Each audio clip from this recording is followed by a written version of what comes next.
U mirno nedeljnom poslijepodne garderoba subotičkog bunjevačkog kola bila je puna. Namještala se kosa, birale košulje, oblačile se pocuknje. Žene u bunjevačku narodnu nošnju oblačila je Ružica Šimić. Evo sad smo kod druge pocuknje, ima prvu pocuknju koju smo potpasali i evo sad smo obukli drugu pocuknju i sad idemo dalje. Ovu živost u bunjevačko kolo unijelo je prelo sjećanja, odnosno sićanja, kako se među bunjevačkim Hrvatima naziva. Svetlana Šačević i Ana Zolotić s nestrpljenjem su čekale trenutak kada će u nošnji krenuti ulicama grada. Pa vrlo interesantno, znači prvi put u životu uopšte oblačim neku nošnju. Interesantno mi je to kako me drugi oblače, što također nisam doživala nikada. Zadovoljstvo je zato što sam ja malo starije, pa me posjeća na moje detinjstvo, na moju mamu koja je nosila ovu nošnju i vrlo rado oblačim ovu nošnju koja je stvarno fenomenalna i svečana, elegantna i tako. Prelo sićanja redovita je godišnja manifestacija Katoličkog društva Ivan Antunović i Hrvatskog kulturnog centra Bunjevačko kolo.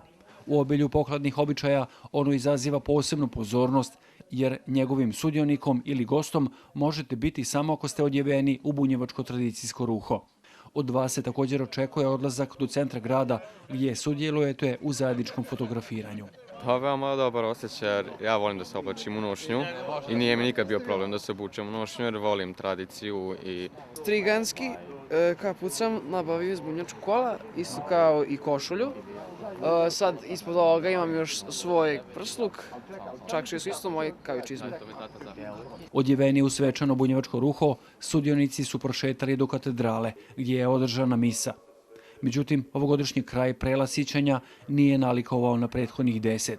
Tada se pokladno druženje po ugledu na pretke bunjevačkih Hrvata završavalo ukupljanjem u dvorani bunjevačkog kola uz igru, zabavu, piće i hranu. Prvi put u stvari kad smo to počeli da radimo, da se vratimo u neku našu prošlost, kako su se naši ljudi oblačili, kako su se zabavljali, na koji način, starovinsko, znači bunjevačko zimsko oblačenje. Drago mi je da smo uspjeli pobuditi ne samo kod starijeg svita koji su živjeli taj život, nego evo ima puno mlade ljudi koji žele da se obuku, imaju svoje nošnje.